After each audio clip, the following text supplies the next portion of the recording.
were born in Canada to an American mother, so you were and are considered an American citizen. But that fellow next to you, Donald Trump, and others, have said that being born in Canada means you are not natural born, and that has raised questions about your eligibility. Do you want to try to close this topic once and for all tonight?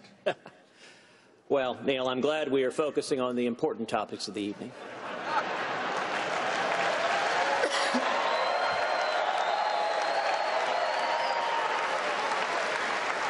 You know, back in September, my friend Donald said that he had had his lawyers look at this from every which way, and there was no issue there. There was nothing to this birther issue. Now, since September, the Constitution hasn't changed. But the poll numbers have. And I recognize that Donald is dismayed that his poll numbers are falling in Iowa.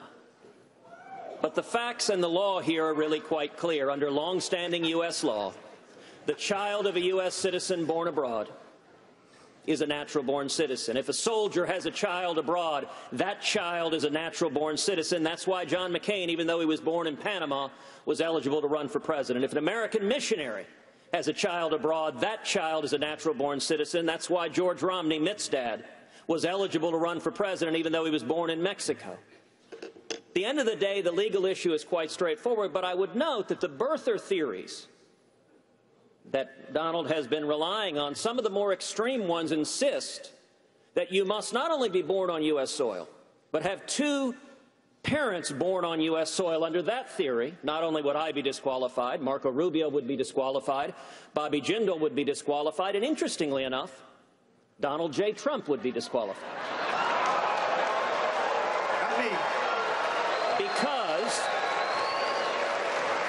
Because Donald's mother was born in Scotland. She was naturalized. Now, Donald, but I was born here. On the issue of citizenship, Donald. Big difference. On the issue of citizenship, Donald, I'm not going to use your mother's birth against you. Okay, good. Because it wouldn't work. You're an American, as is everybody else on this stage, and I would suggest we focus on who's best prepared to be commander-in-chief, because that's the most important question facing the country. Mr. Trump, did he address that? Did you raise this because of his rising poll numbers? Well, let me just tell you something, and you know because you just saw the numbers yourself. NBC Wall Street Journal just came out with a poll. Headline, Trump way up, Cruz going down. I mean, so don't, so you can't, they don't like the Wall Street Journal, they don't like NBC, but I like the poll. And frankly, it just came out. And in Iowa now, as you know, Ted, in the last 3 polls, I'm beating you. So, you know, you shouldn't misrepresent how well you're doing with the polls. You don't have to say that. In fact, I was all for you until you started doing that, because that's a misrepresentation. Number one. Number two, this isn't me saying it. I don't care. I think I'm going to win fair and square. I don't have to win this way. Thank you. Lawrence Tribe and numerous from Harvard, said that there is a serious question as to whether or not Ted can do this, okay? There are other attorneys that feel, and very, very fine constitutional attorneys, that feel that because he was not born on the land, he cannot run for office. Here's the problem. We're running. He does great. I win. I choose him as my vice presidential candidate, and the Democrats sue because we can't take him along for the ride. I don't like that, okay? The fact is, and if for some reason he beats the rest of the field, if for some, see, they don't like that. They don't like that. But, no, they don't like that he beats the rest of the field because they want me. But if for some reason, Neil, he beats the rest of the field, I already know the Democrats are going to be bringing a suit. You have a big lawsuit over your head while you're running, and if you become the nominee, who the hell knows if you can even serve in office? So you should go out, get a declaratory judgment, let the courts decide, and you shouldn't have mentioned the polls, because I would have been much different. Why now? Why are you raising this issue now? Because now he's doing a little bit better. No, I didn't care before. It's true. No, it's true. Hey, look, he never had a chance. Now he's doing better. He's got probably a 4 or 5% chance. Thank you, Mr. Trump. Well, Neil, The fact is, there's a big overhang. There's a big question mark on your head. And you can't do that to the party. You really can't. You can't do that to the party. You have to have certainty. Even if it was a 1% chance, and it's far greater than 1%, because he wasn't born. I mean, you have great constitutional lawyers that say you can't run. If there was and you know, I'm not bringing a suit, I promise. But the Democrats are going to bring a lawsuit. And you have to have certainty. You can't have a question. I can agree with you or not, but you can't have a question over your head. Senator, you want to respond? Well, listen, I've spent my entire life defending the Constitution before the U.S. Supreme Court, and I'll tell you, I'm not going to be taking legal advice from Donald Trump. You don't have to. Take it from Lawrence Trump. You don't have to. What I'll tell you also. Take it from your professor. What I will Take tell it from you your own also professor. I can tell you one thing. The chances of any litigation proceeding and succeeding on this are zero. Now, Mr. Trump is very focused on Larry Tribe. Let me tell you who Larry Tribe is. He's a left-wing judicial activist Harvard Law professor who was Al Gore's lawyer in Bush versus Gore. He's a major Hillary Clinton supporter, and there's a reason why Hillary's supporters are echoing Donald's attacks on me. He is not the only one. Wants to face Donald Trump in the general election. There are many lawyers. And I'll tell you what, Donald, you very kindly just a moment ago offered me the VP slot. I'll tell you what. If this all works out, I'm happy to consider naming you as VP. And so if you happen to be right, you could get the top job at the end of the day. No, I think if it doesn't... I like that. I like it. I'd consider it. But I think I'll go back to building buildings if it doesn't work out. Actually, I'd love to get you to build a wall. I have a feeling it's going to work out, actually. Thank you. Neil, I can tell Neil, I can tell you this. Let me Neil, say this, because I was invoked in that question. So let me just say in that answer. Let me say the real question here. I hate to interrupt this episode of Court TV, but the real.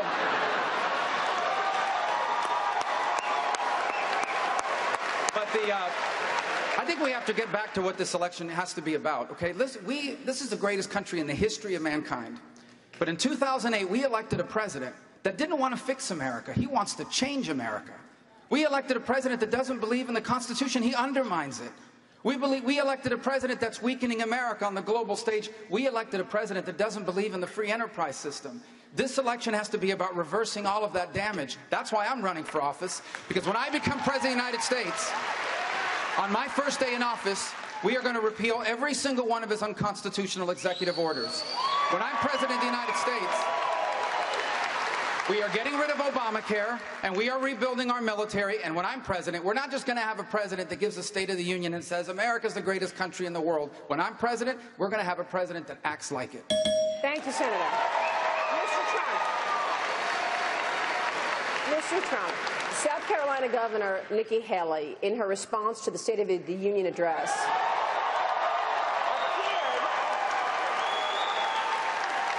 appeared to choose sides within the party, saying Republicans should resist, quote, the siren call of the angriest voices.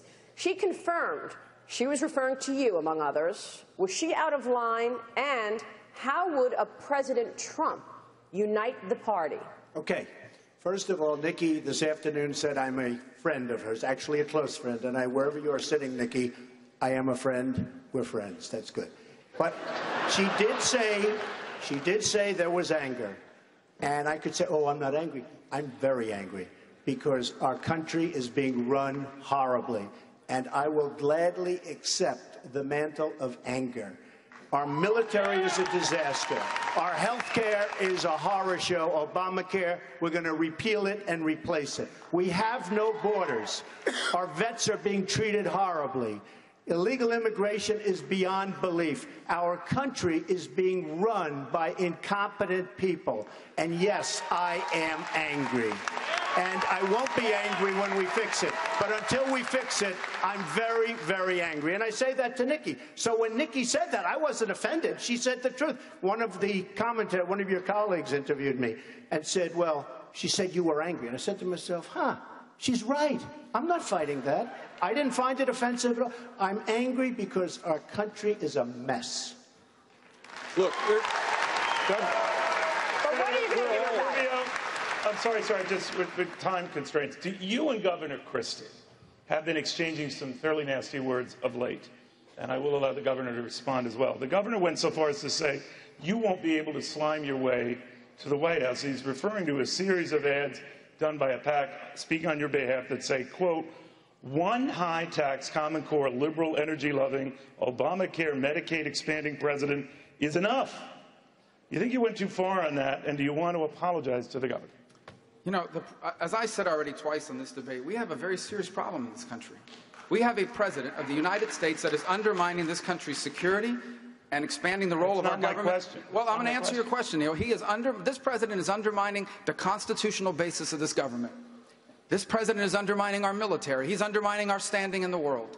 I like Chris Christie, but we cannot afford to have a president of the United States that supports Common Core. We cannot afford to have a president of the United States that supports gun control. This president is more interested in funding, less interested in funding the military than he is in funding he's more interested in funding Planned Parenthood than he is in funding the military. Chris Christie wrote a check to Planned Parenthood. All I'm saying is our next president has to be someone that undoes the damage Barack Obama has done to this country. It cannot be someone that agrees with his agenda, because the damage he has done to America is extraordinary. Let me tell you, if we don't get this election right, there may be no turning back for America. We are on the verge of being the first generation of Americans that leave our children worse off than ourselves. And so I just truly, with all my heart, believe, I, like everybody on the stage, no one is a socialist, no one here is under FBI investigation, so we are a good group of people. But our next president... Is he a liberal? Unfortunately, Governor Christie has endorsed many of the ideas that Barack Obama supports, whether it's Common Core or gun control or the appointment of Sonia Sotomayor or the donation he made to Planned Parenthood. Our next president and our Republican nominee cannot be someone who supports those positions. Governor? You know, I stood on the stage and watched Marco and rather indignantly look at Governor Bush and say, someone told you that because we're running for the same office, that criticizing me will get you to that office. It appears that the same someone's been whispering in old Marco's ear, too. And so the indignation that you carry on some of this stuff, you have to also own then. So let's set the facts straight. First of all, I didn't support Sonia Sotomayor. Secondly, I never wrote a check to Planned Parenthood. Third, if you look at my record as governor of New Jersey, I have vetoed a .50 caliber rifle ban. I have vetoed a reduction in clip size. I have vetoed a statewide ID system for gun owners. And I have pardoned six out-of-state folks who came through our state and were arrested for owning a gun legally in another state, so they never had to face charges. And on Common Core has been eliminated in New Jersey. So listen, this is the difference between being a governor and being a senator. See, when you're a senator, what you get to do is just talk and talk and talk, and you talk so much that nobody can ever keep up with what you're saying is accurate or not. When you're a governor, you're held accountable for everything you do. And the people of New Jersey have seen it. And the last piece is this. I like Marco, too. And 2 years ago, he called me a conservative reformer that New Jersey needed. That was before he was running against me. Now that he is, he's changed his tune. I'm never going to change my tune. I like Marco Rubio. He's a good guy, a smart guy, and he would be a heck of a lot better president than Hillary Rodham Clinton would ever be. Neil, my name was mentioned here. Neil, my name was mentioned as well. Here's the deal. Chris is totally right. He's been a good governor. And he's a heck of a lot better than his predecessor that would have bankrupted New Jersey. Everybody on this stage is better than Hillary Clinton. And I think the focus ought to be on making sure that we leave this nomination process as wild and woolly as it's going to be. This is not beanbag. These attack ads are going to be part of life. Everybody just needs to get used to it. Everybody's record's going to be scrutinized. And at the end of the day, we need to unite behind the winner so that we can defeat Hillary Clinton, because she is a disaster. Our country can rise up again, but we need to have a compelling conservative agenda that we present to the American people in a way that doesn't disparage people, that unites us around our common purpose. And so, everybody needs to discount some of the things you're going to hear in these ads and discount the back and forth here, because every person here is better than Hillary Clinton. Neil, I was mentioned too. Where? Yeah, I said everybody. Oh.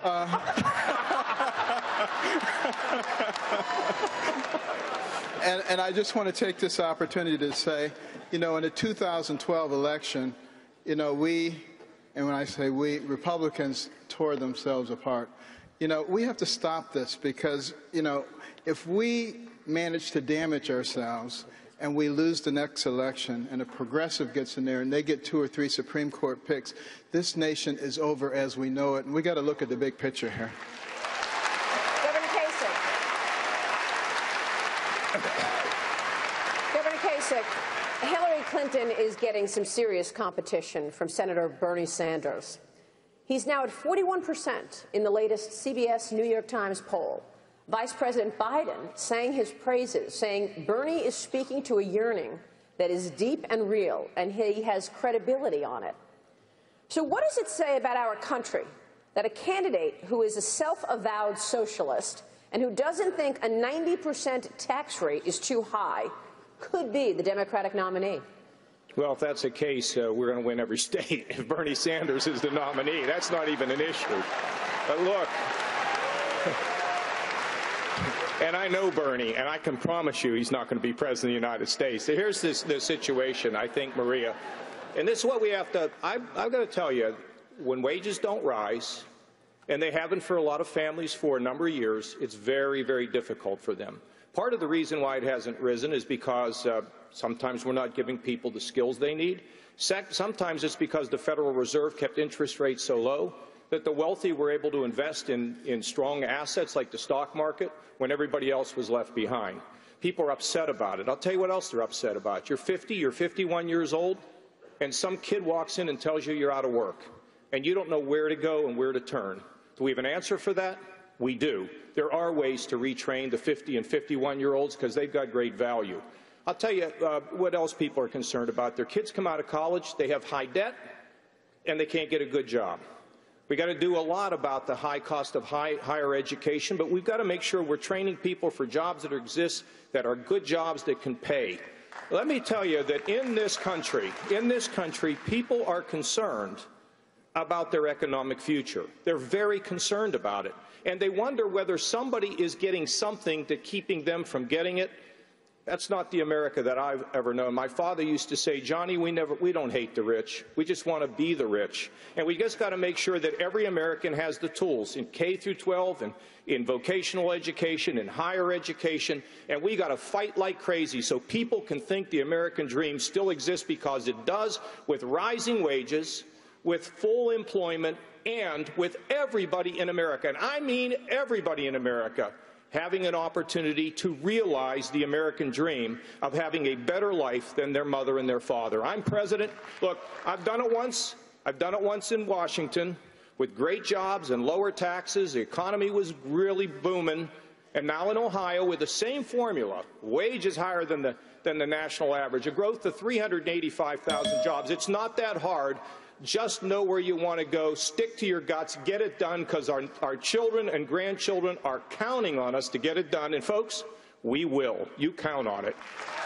Dr. Carson, one of the other candidates on this stage has brought up Bill Clinton's past indiscretions. Is that a legitimate topic in this election? And what do you think of the notion that Hillary Clinton is an enabler of sexual misconduct? Well, there's no question that we should be able to look at any past president, whether they're married to somebody who's running for president or not, in terms of their past behavior and what it means. But, here's the real issue. Is this America anymore? Do we still have standards? Do we still have values and principles? You look at what's going on, you see all the divisiveness and the hatred that goes on in our society. We have a war on virtually everything: race wars, gender wars, income wars, religious wars, age wars. Every war you can imagine, we have people at each other's throats. And our strength is actually in our unity. You know, you go to the internet, you start reading an article, and you go to the comment section. You cannot go 5 comments down before people are calling each other all manner of names. Where did that spirit come from in America? It did not come from our Judeo-Christian roots, I can tell you that. And wherever it came from,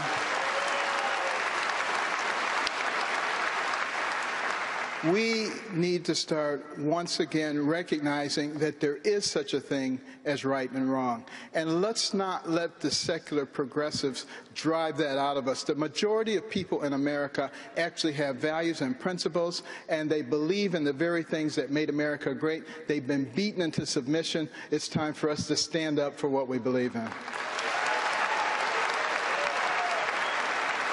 All right, we are not done. Coming up, one of the top issues people are talking about on Facebook, guns.